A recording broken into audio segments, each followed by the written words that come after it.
সর্বোপরি প্রশংসা মহান আল্লাহ রাব্বুল আলামিনের আলিশান দরবারে, তার সঙ্গে তার পেয়ারা হাবিব হুজুর পাক সাল্লাল্লাহু আলাইহি ওয়াসাল্লামের পবিত্র রওজা পাকে বিনম্র ভক্তি শ্রদ্ধার্ঘ নিবেদন করে, সেই সাথে মহান মুর্শিদ কেবলাকে হৃদয় ধারণ করে যে কথাটি বলতে চাইছি, আমাদের বহুল প্রচলিত সমাজে একটি কথা আছে যে মারফতি লোক। হাস্যকর একটা বিষয়, বহুল প্রচলিত কথা এটা, মারফতি লোক। কথাটি কি নিন্দনীয় বা তিরস্কৃত একটা শ্রেণী আরেকটি শ্রেণীকে ইঙ্গিত করেই বলে কিনা আমার জানা নেই বিষয়টি। আল্লাহু আ'লামু বিমুরাদিহি বিযালিক। আমি বলতে চাই, স্বতন্ত্র মতামত পেশ করে,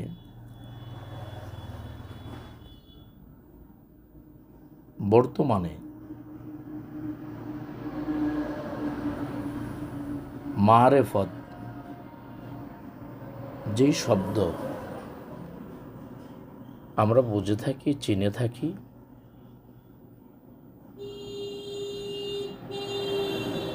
আমি বলবো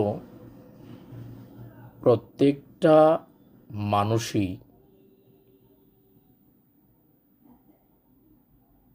জন্মের পর থেকে একেবারে শেষ জীবনের সময় পর্যন্ত তারা মারেফতের ভিতরেই তারা দায়েম এবং কায়েম থাকে।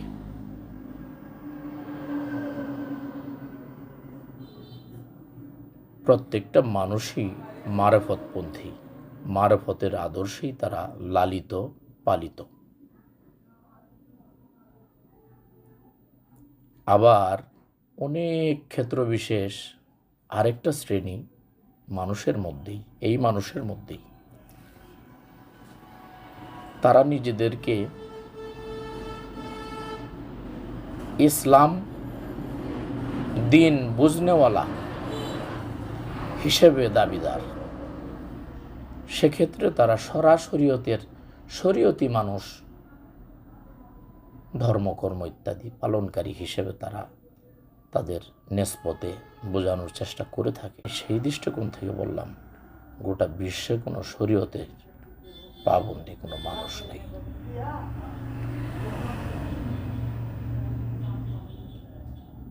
যেভাবেই হোক, তিরস্কৃত মনে হোক, কাউকে তুচ্ছ করে হোক, কাউকে তকমা দিয়ে হোক, যে কথাটি আমরা বলে থাকি মারফতি মানুষ, তারা তো আবার একটু ওই মারফতি মানুষ।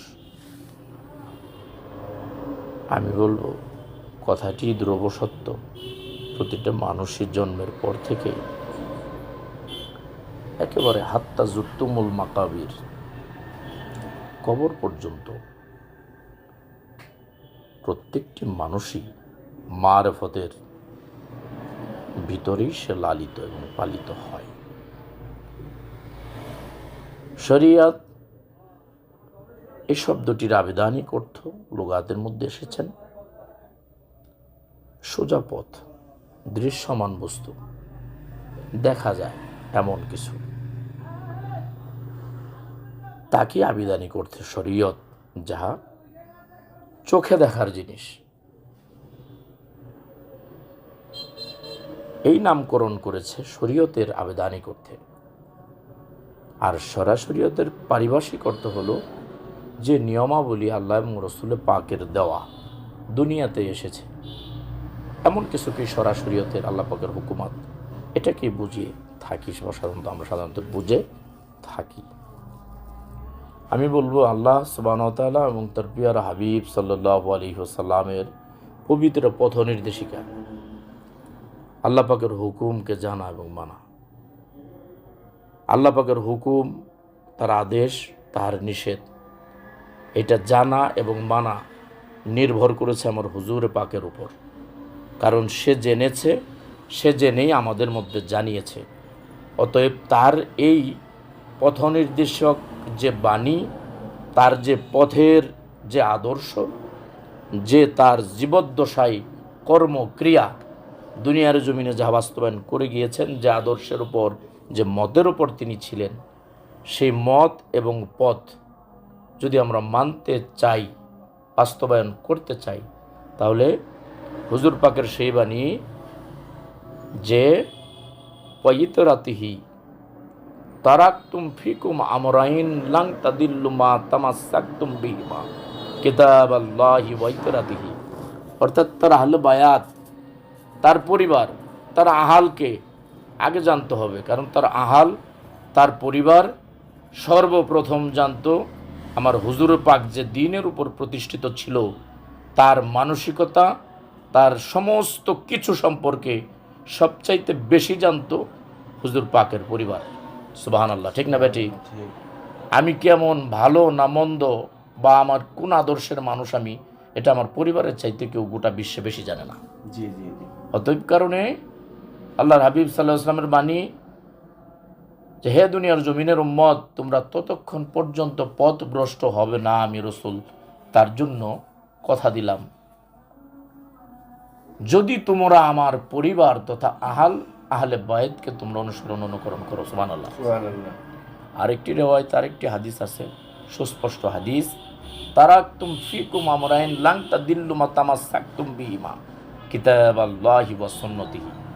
অত্যন্ত চমৎকার একটি হাদিস, যে হাদিসের পাকে হুজুর পাক সাল্লাল্লাহু আলাইহি ওয়াসাল্লাম বুঝিয়ে দিয়েছেন তোমাদের পথভ্রষ্ট এবং তোমাদের ভ্রান্ত কোনো আকীদা ততক্ষণ পর্যন্ত পাবে না যতক্ষণ তোমরা আল্লাহ প্রদত্ত কালামুল্লাহ অর্থাৎ তার কুরআনুল হাকিমের বাণী এবং আমি রসুলের প্রদত্ত আমার জীবন আদর্শ, আমার জীবনের সকল কিছু দুনিয়াতে যা আমি রেখে গেলাম, আমার আসহাববিন্দু, তাবে তাবিন, যারা আজকে আমার কাছ থেকে ডাইরেক্ট, যারা সত্য দ্বীনের পথে পবিত্র কালেমা পাঠ করে অনুসরণ করেছে, তারা যতদিন আমি রসুল্লাহকে, আল্লাহ পাকের রসুল এবং তার দ্বীন যতক্ষণ এই পথে এই মতে বাস্তবায়িত থাকবে, তারা পথভ্রষ্ট হবে না দুনিয়াতে।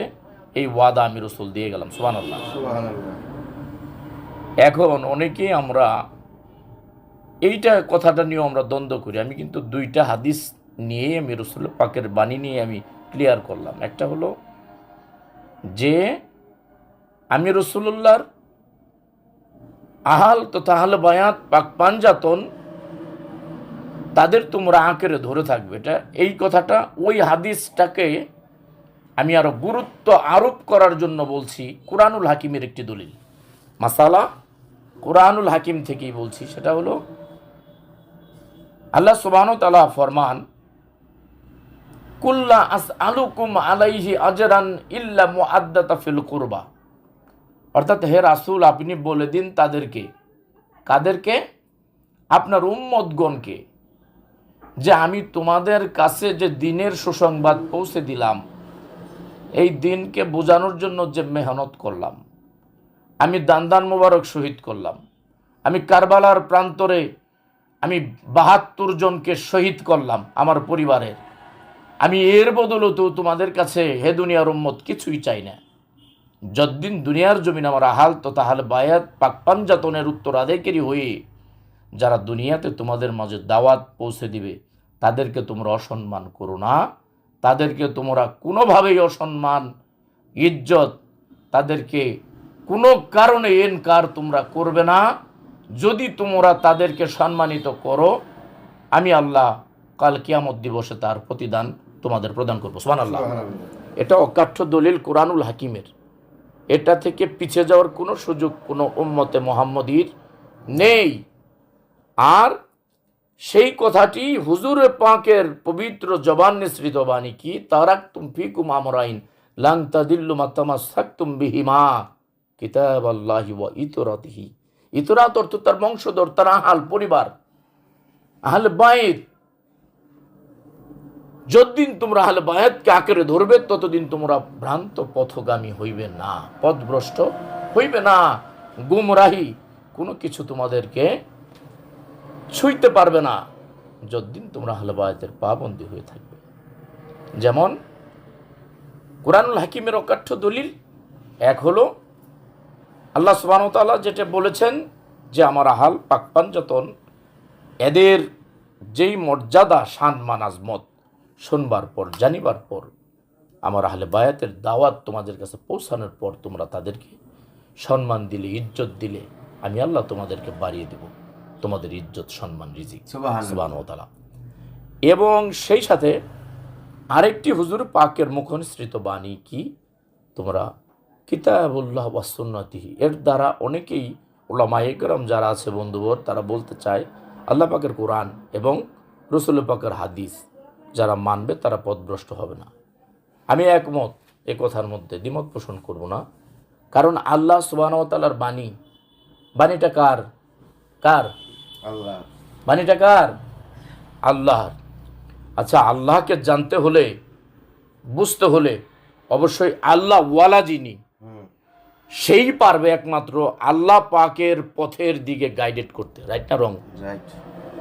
আল্লাহকে বুঝতে গেলে যিনি আল্লাহকে বোঝেন এমন একজন বুঝদার ব্যক্তির কাছ থেকেই আল্লাহ পাকের কোনো কিছু জানা বোঝা এটাই গ্রহণযোগ্য হবে সর্বজ্ঞানীর মতে, ঠিক না বেটি?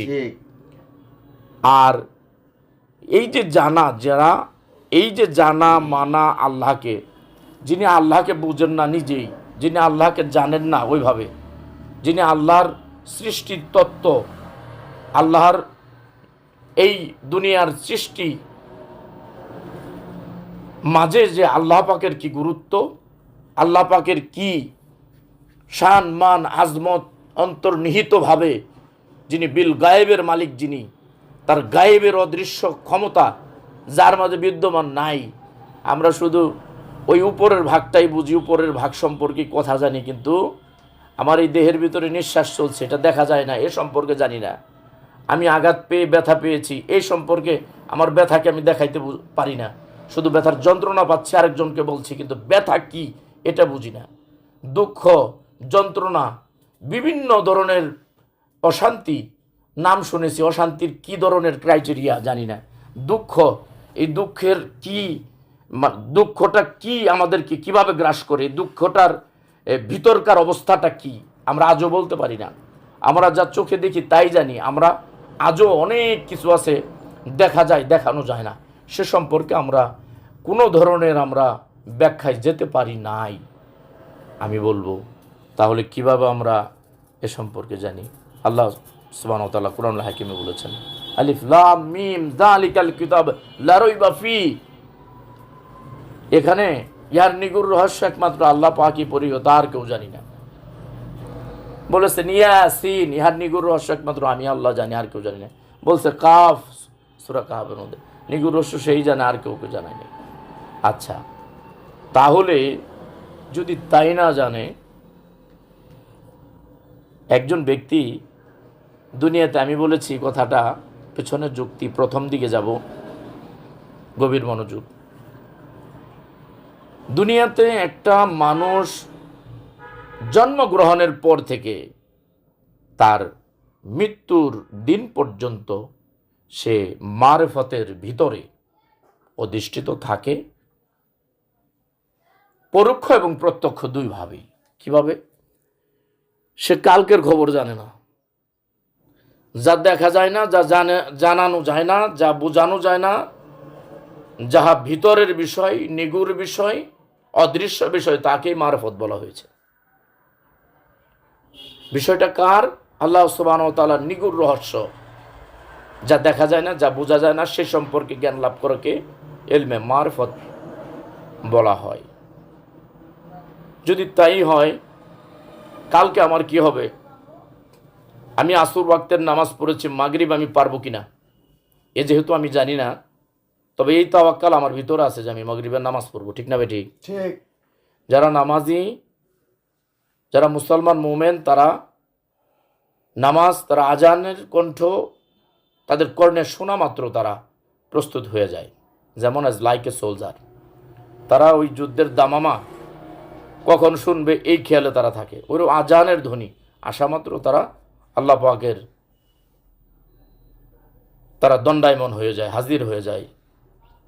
কেমন যে আমি মাগরিবের নামাজ পড়বো, অনেকে আমরা বলে থাকি, বা আমি জোহরের পর এটা করব, বা আমি আসরের পর এটা করব, অনেকেই বলে থাকি আমরা যারা দিনদার ধর্মপ্রাণ মুসলমান যারা আছি বলি, আচ্ছা আমি জোহর পড়েছি, আমার ভাগ্যে নসিবে কি আসর পর্যন্ত যেতে পারবো কি না, এটার কোনো ওয়ারেন্টি গ্যারান্টি দুনিয়ার কেউ পেরেছে দিতে? পারেনি, আজ পর্যন্ত পারেনি, এবং এ দুনিয়ার শেষ দিন পর্যন্ত পারবে না ইনশাআল্লাহ। এই ক্ষমতাটুকু রেখেছে একমাত্র আল্লাহ সুবহানাহু ওয়া তাআলা। সুবহানাল্লাহ। কারণ আমি বলবো সেক্ষেত্রে প্রত্যেকটি মানুষই, আমি কালকে কি খাবো, আজকে সুস্থ কাল পর্যন্ত থাকবো কিনা, এই ব্যাপারে যেহেতু আমাদের কোনো জ্ঞান নেই, তাহলে আমি বলবো প্রত্যেকটা মানুষই কিন্তু এই আকীদাকে বিশ্বাস করি। আগামী 1 ঘন্টা পরে এটা করবো, 2 ঘন্টা পরে এটা করবো, আসরের পরে এটা করবো, মাগরিব পর। যেহেতু আমরা এই খেয়ালটাকে মানি এবং ধারণ করি, অতএব সে অর্থে আমরা সারাটি জীবন আমরা এই আদর্শের উপরই থাকবো, এবং থাকতে হয়। পূর্ববর্তীগণ এইভাবেই এসছে, আমরাও থাকবো। অতএব সেই খেয়াল থেকে প্রত্যেকটা মানুষ জন্ম থেকে মৃত্যু পর্যন্ত তারা মারেফতের এই নীতি, এই আদর্শ, এই ধারার উপরে বাস্তবায়িত থাকে। সে অর্থে বলেছি প্রত্যেকটা মানুষই মারেফতের পাবন্দি। এবার শরীয়ত, আমি বলেছি শরীয়তের কোনো মানুষ বর্তমানে বিশ্বাসী গোটা বিশ্বের মধ্যে আমার জানা মতে নেই। এই অর্থে যুক্তিটা হলো আমার, শরীয়ত যা দৃশ্যমান, দেখা যায় এমন, দেখাইতে পারা যায় এমন, নিজে দেখতে পারি এমন, 10 জনকে দেখাইতে পারি এমন বস্তুকে শরীয়ত বলে। চমৎকার কথা। শরীয়তে আল্লাহ সুবহানাহু ওয়া তাআলার যে হুকুম এসেছে আমরা কি তা মানতে পারি? যদি বলে যে ইনশাআল্লাহ আমি শরীয়তের উপর শতভাগ দায়েম কায়েম আছি, আমি তাকে বলতে চাইব, আপনার দ্বারা সর্বপ্রথম আপনি যদি মানুষ নিজেকে দাবি করেন, আমি বলবো যে আপনার মধ্যে আল্লাহ পাকের যে সবচাইতে বড় গুরুত্বের বিষয় আমানত, সেটা কি আপনার মাঝে বিদ্যমান আছে নাকি নাই?